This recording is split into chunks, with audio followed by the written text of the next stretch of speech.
esteemed faculty, honored guests, and my dear students. Let me start by wishing all teachers present here a very happy Teachers' Day.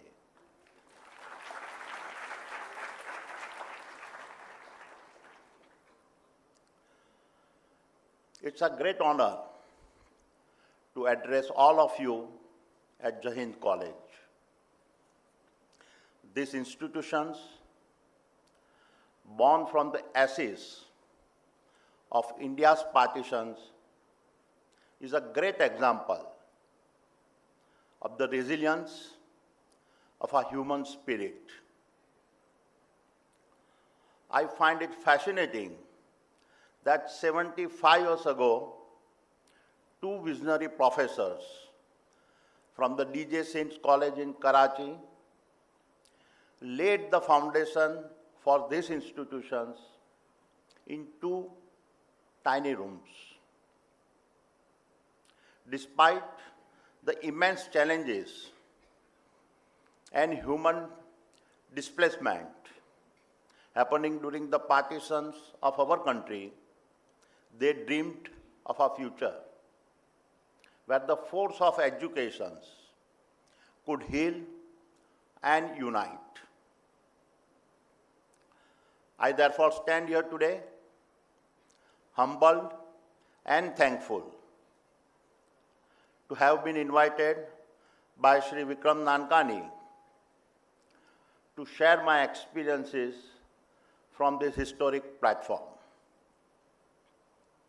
Just as the Jahind College was built on the principle of breaking boundaries and create a new possibilities, the theme of my talk today will focus on some of my own inspirations that allowed me to break my boundaries. And over the next 40 minutes, as I share my journey of entrepreneurship, I hope the stories will leave you with some learnings. My dear friends, we all need role models in our lives. Imagine a young boy faced with the choice between the expectations of his surroundings and an inner calling. This narrative is not restricted to any single person, but is a theme we have seen happen all across history. Consider the early titans of the US industry, such as John D. Rockefeller, Cornelius Vanderbilt, or Andrew Carnegie, who built the infrastructure that shaped the future of United States, or our own visionary leader like J.R.D. Tata, G.D. Birla, and Dhirubhai Ambani, who played invaluable roles in transforming India's economic landscape. These leaders did more than just build businesses. They established legacies.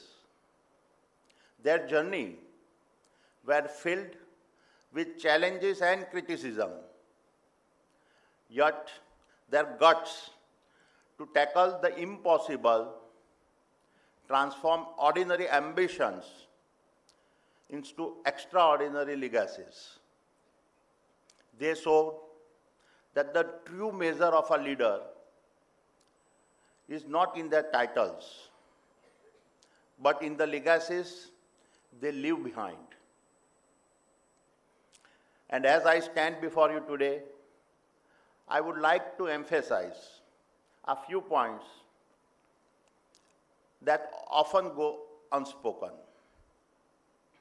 It is easy to criticize the present, but history as a way of highlighting the profound contributions of those who dared to break boundaries.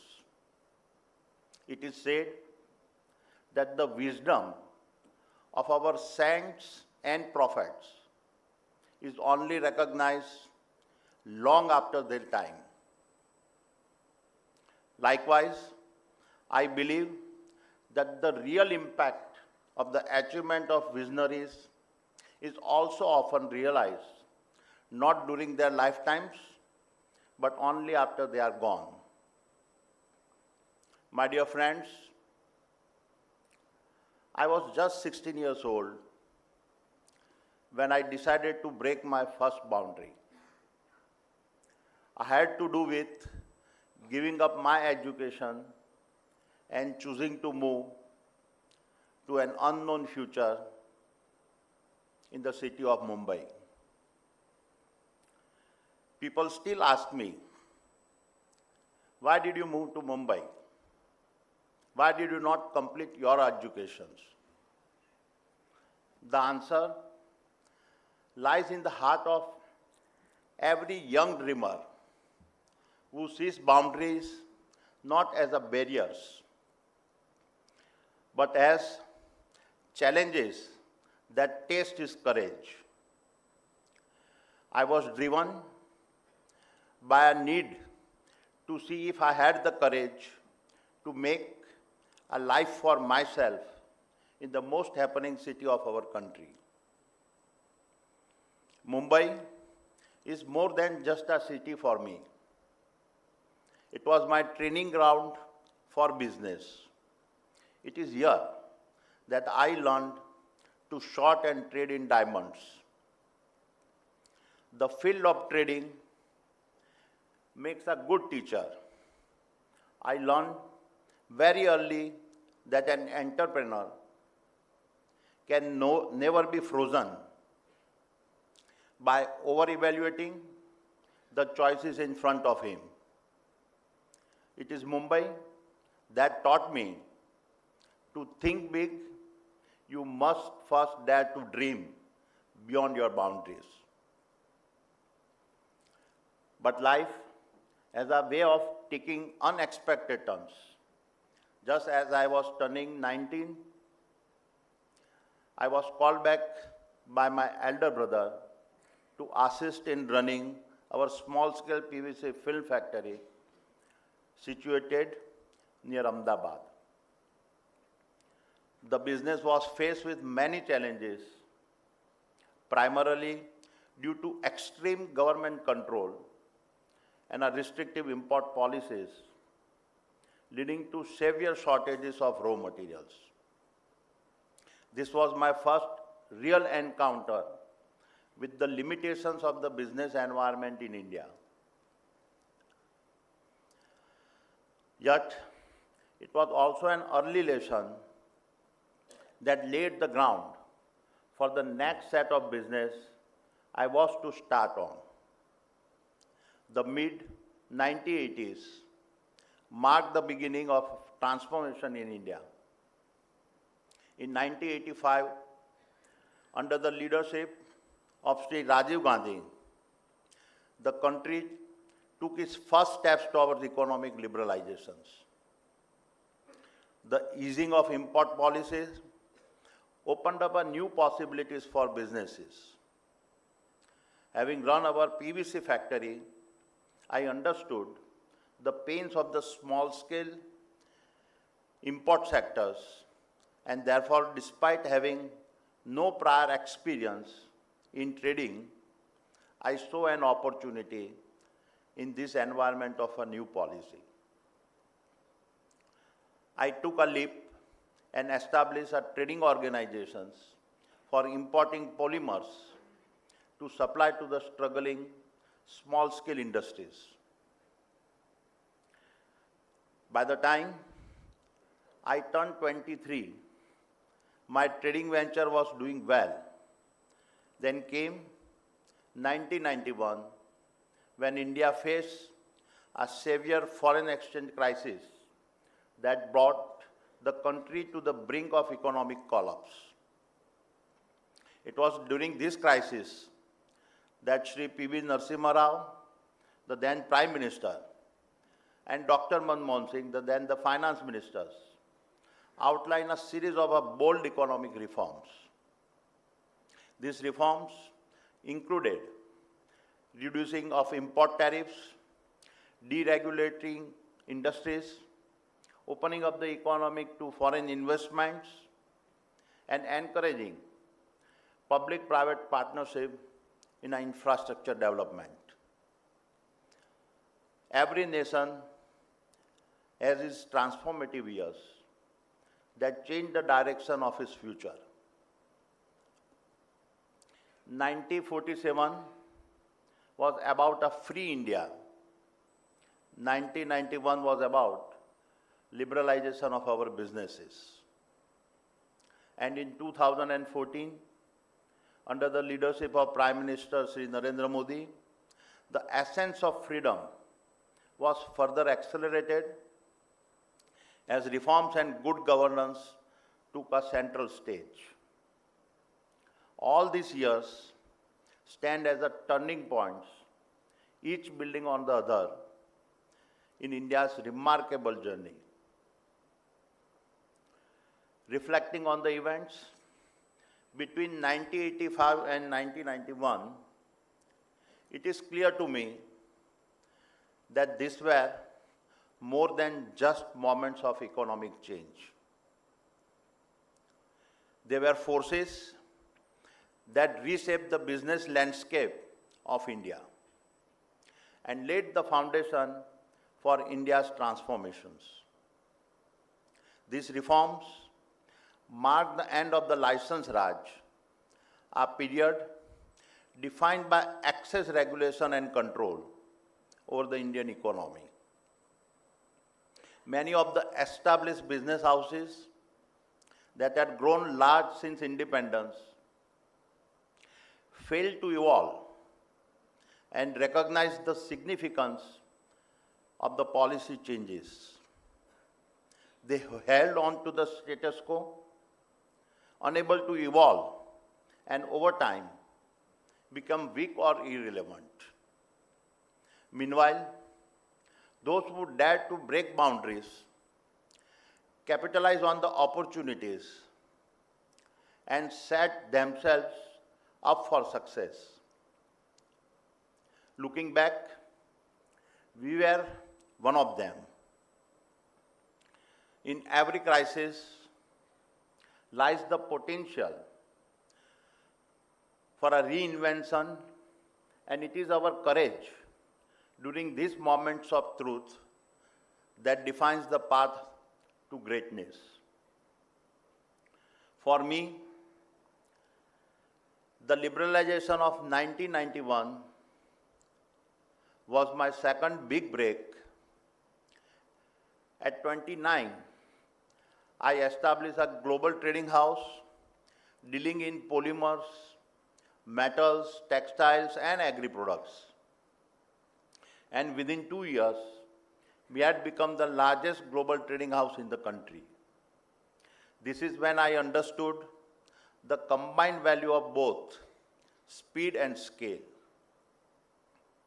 Thereafter, in 1994, we decided it was time to go to public.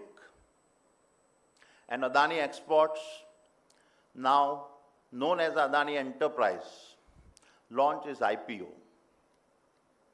The IPO was strong success and underscored for me the importance of public markets. However, while we had been a beneficiary of the economic reforms, I began to realize the limitation of our business model. Trading, by its very nature, is volatile. To build a stable and sustainable enterprise and gain the confidence of the markets, I recognized that we needed to invest in assets that would provide a solid foundation for growth. I realized that to break the next set of boundaries, I would have to first start with challenging my own status quo. The future belongs to those who dare to see beyond the presents, who recognize that today's limits are tomorrow's starting points. And my third major break was about to come, one that would propel us into a new orbit. These realizations prompted the next critical shift in our business model. In 1995, the Gujarat government announced the Port Focus Industrial Development Plan through a public-private partnerships. Around that time, we had been approached by the global commodities trader Cargill. It was a proposal to partner for a manufacturing of and sourcing of salt from the Kutch region. While the partnership did not materialize, we were left with about 40,000 acres of a marshy land and approval to build a captive jetty at Mundra for the export of salt. What others saw as a marshy, barren land, we saw as a canvas waiting to be transformed. That canvas is now by far our nation's largest port. Mundra became my karma bhumi.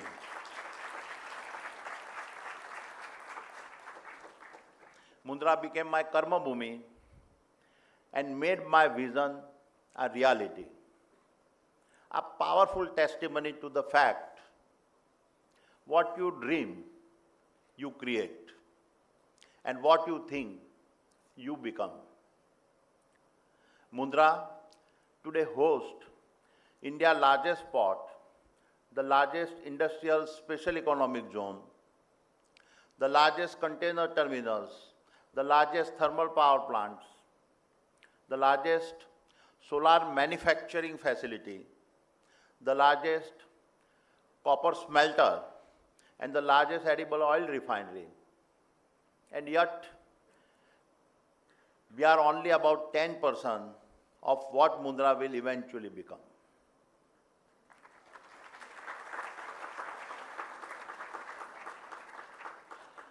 It stands as a living monument to the power of integrated business models and the strategic value of adjacencies, challenging the very concept of core competencies that the West advocates. My dear friends, over the years, I learned a vital lesson. The bigger your bets, bigger are the boundaries you break. And bigger the boundaries you break, lesser is the competitions. Picture Khavda in Kutch, one of the world's most inhospitable deserts, now transformed into the world's biggest renewable energy installations, spanning a several hundred square kilometers.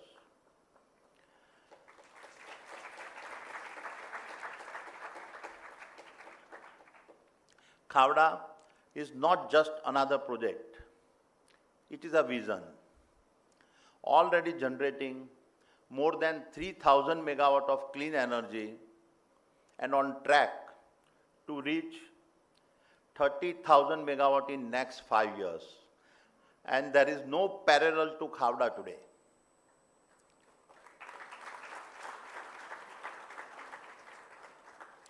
For us, Khavda is a symbol of our national pride, capturing the philosophy of everything that the Adani Group as a company stands for. or consider the world's most complex redevelopment project in the city of Mumbai's Dharawai, where we are transforming the world's largest slum over the next decade to create an unmatched ecosystems of a sustainable living. For me, Dharawai is not just about urban renewal. It is about restoring dignity to over 1 million residents of our country.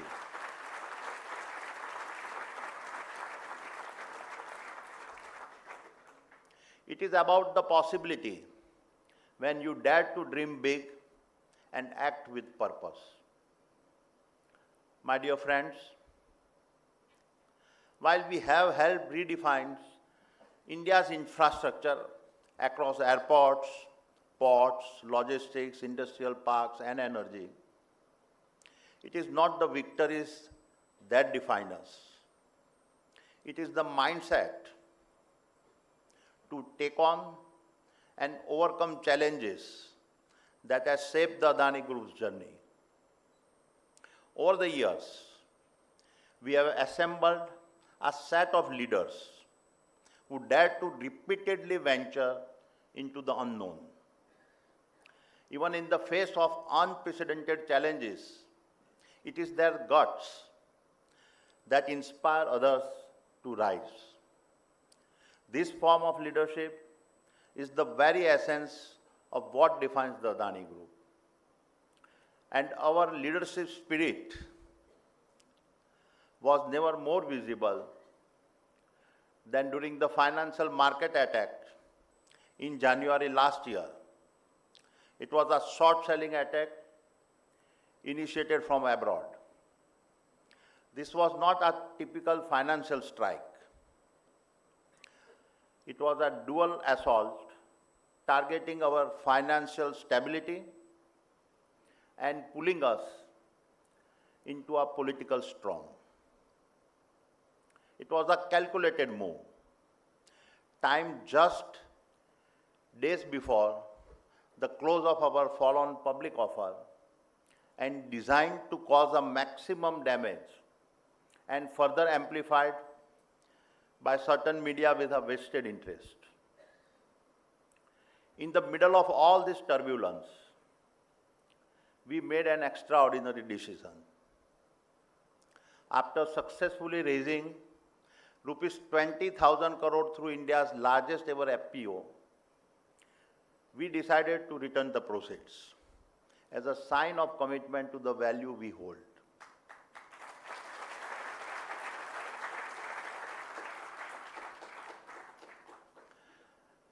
Moreover, to prove our resilience, we raised several thousands crores from other sources and proactively reduced our debt to EBITDA ratio to less than 2.5 times, which is unmatched number. Which is unmatched number even for the strongest of infrastructure company across the world.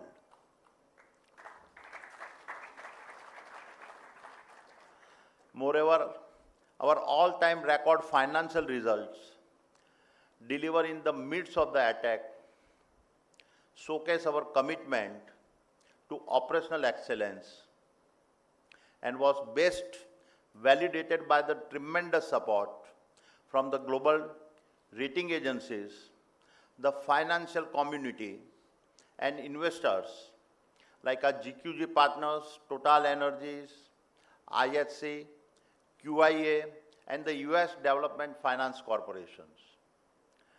The Supreme Court of India's affirmation of our actions was the final vindication of our approach.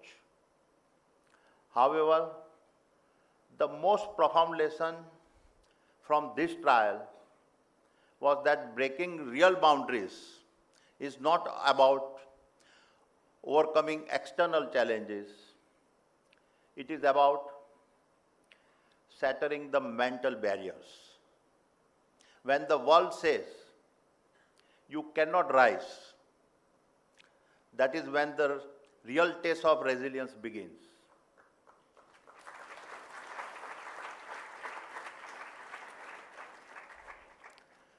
Resilience is not about avoiding the falls. It is about rising stronger after every fall. It is about pushing through the impossible and emerging stronger on the other side. My dear friends, before I start wrapping up, I want to talk about the biggest boundary that we must all collectively break. And this is the boundary that makes us a nation which is 100% literate and has a zero poverty. I strongly believe that breaking this boundary sets us on the path of becoming the superpower that we have always aspired to be. And as a nation, we have never been closer to this aspiration than today. We stand on the brink of an incredible period where India is poised to become one of the greatest growth platforms the world has ever witnessed. Our nation's greatest strength lies in its youth. A functioning democracy's biggest advantage is the dynamism that comes about because of its demographic dividend.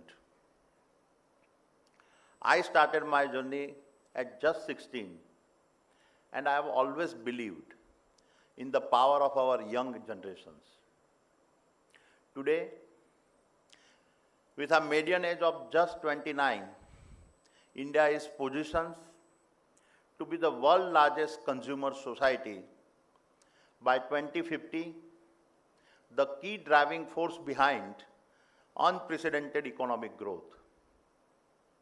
It is a staggering projections that even in 2050, our median age will be only 39 years.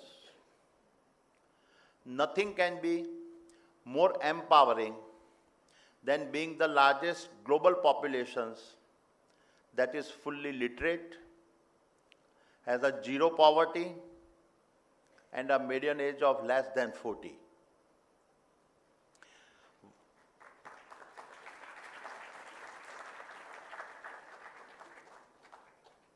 What makes India's growth even more certain and exciting is the tremendous momentum driven by our digital transformations. Over the past decade, we have built a formidable digital infrastructure that is now the envy of the world. Take UPI. It is a revolution in a digital finance that has made seamless transactions a way of a life for millions.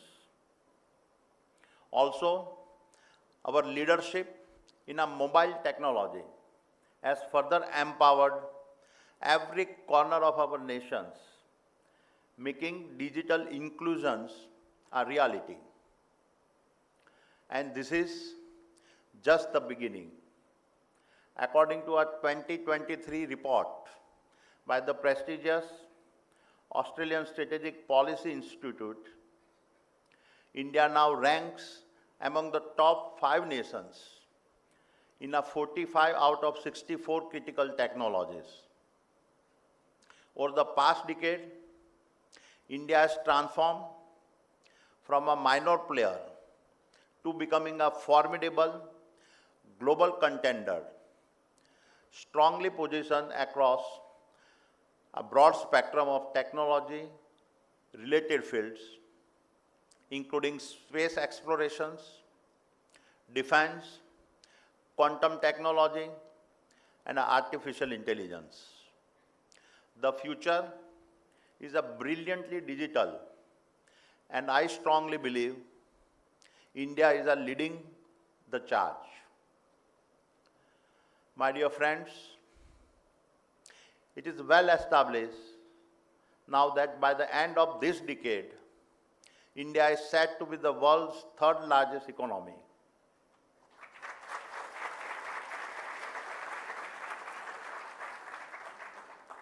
With the government in its third term, India is also positioned to consolidate the several groundbreaking initiatives launched by the government and continue the economic and social programs that have driven our spectacular journey over the past decade.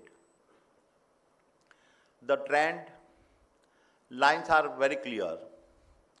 Following our independence, it took us 58 years to reach our first $1 trillion of GDP, 12 years for the next trillion, and just 5 years for the third. I anticipate that within the next decade, India will begin adding $1 trillion to its GDP every 18 months and putting us on a track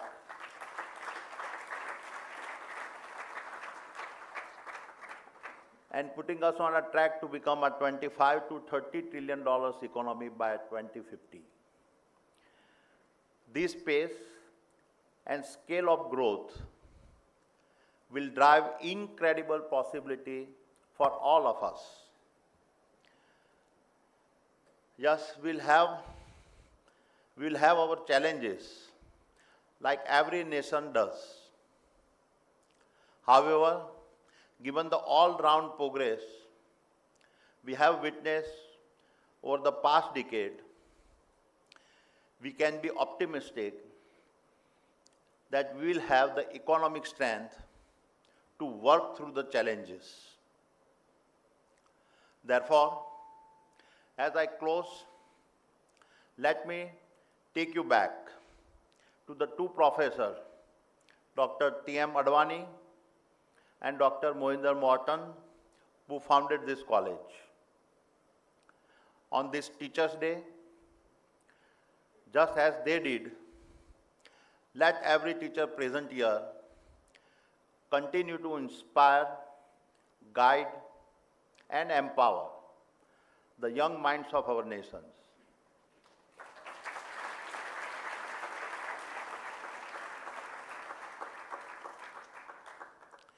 Every action we take and every boundary we break is not just for ourselves, but for the generations that will follow. It is for the India we will leave behind, a nation that is not just free, but truly developed, where every citizen has the opportunity to succeed. A democracy whose time has come cannot be stopped, and India's time has arrived.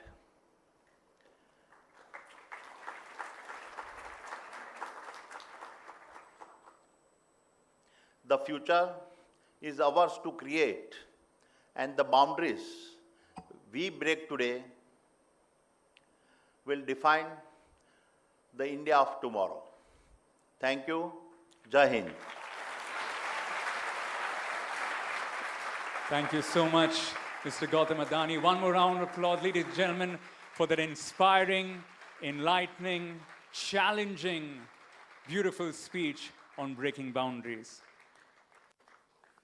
I would now like to call upon the managing board members, principal, and core committee members to please join us on stage along with Mr. Gautam Adani as we felicitate our chief guest. Ladies and gentlemen, let's give one more big round of applause to our chief guest, Mr. Gautam Adani. And on stage we have Dr. Rajesh Thadani, Dr. Vijay Dabholkar, Mr. Vikram Nankani, Mr. Ravi Kupchandani, Mr. Jay Makhijani, Ms. Mala Advani, and Ms. Jyoti Thakur.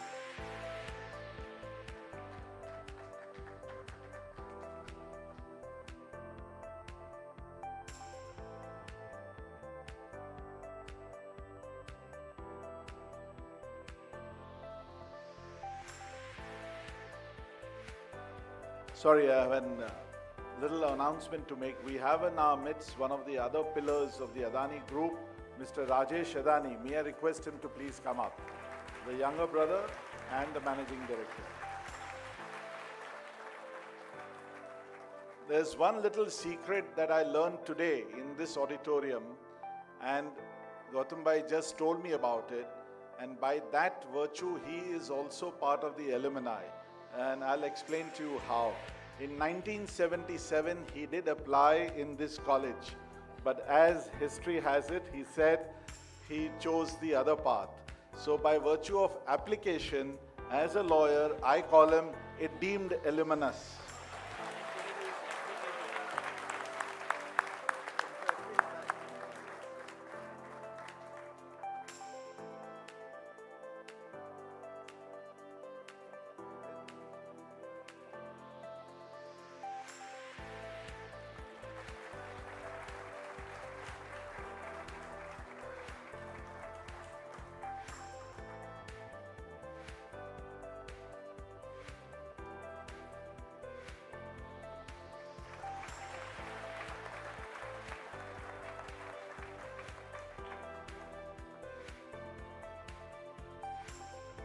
I will now call upon Ms. Mala Advani, alumnus and board member, to give the vote of thanks. Ms. Mala Advani.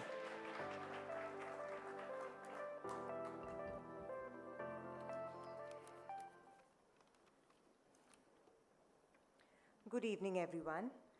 On behalf of the board and the Alumni Association of the Jai Hind College, I extend my deepest gratitude to Mr. Gautam Adani for gracing us with his presence this evening.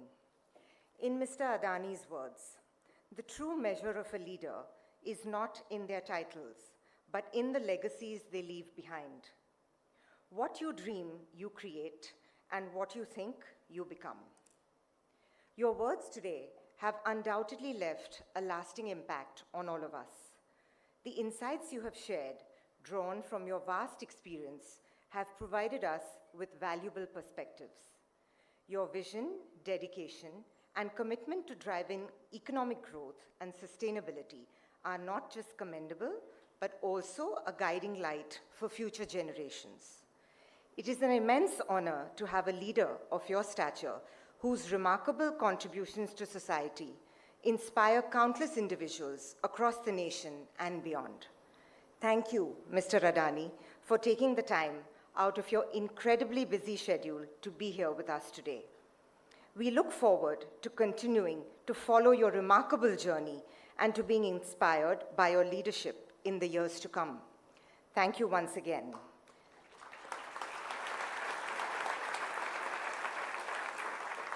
A few more thank yous before I end today.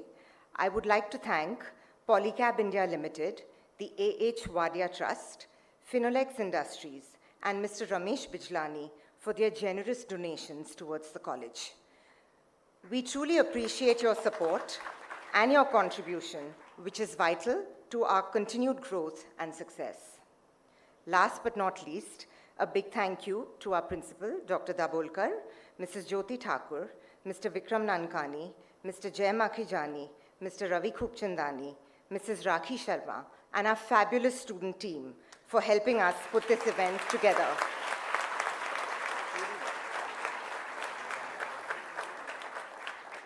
Thank you, everyone, for being here with us today and for being an amazing audience. May we have another big round of applause for Mr. Gautam Adani.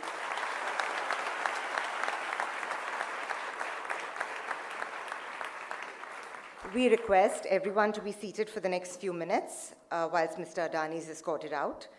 Thank you again, and enjoy the rest of the evening. Thanks. One more time, ladies and gentlemen, a big round of applause for Mr. Gautam Adani for sharing those beautiful insights to us all. Okay.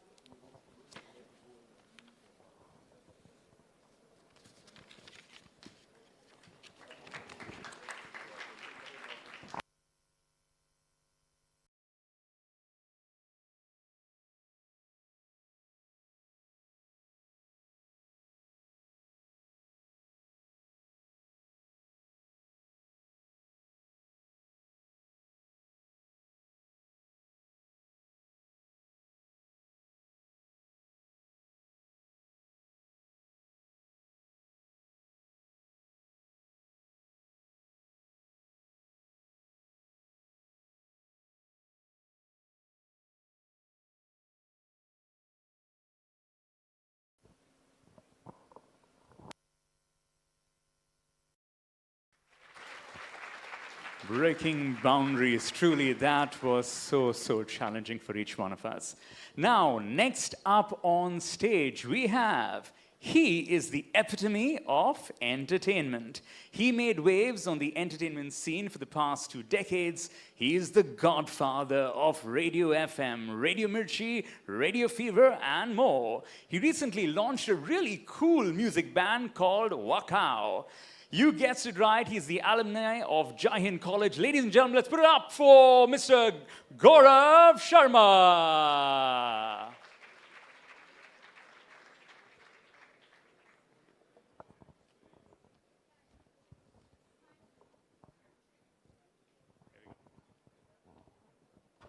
Hang on, everyone's getting up and leaving. The show is actually starting. Look, there was Gautam,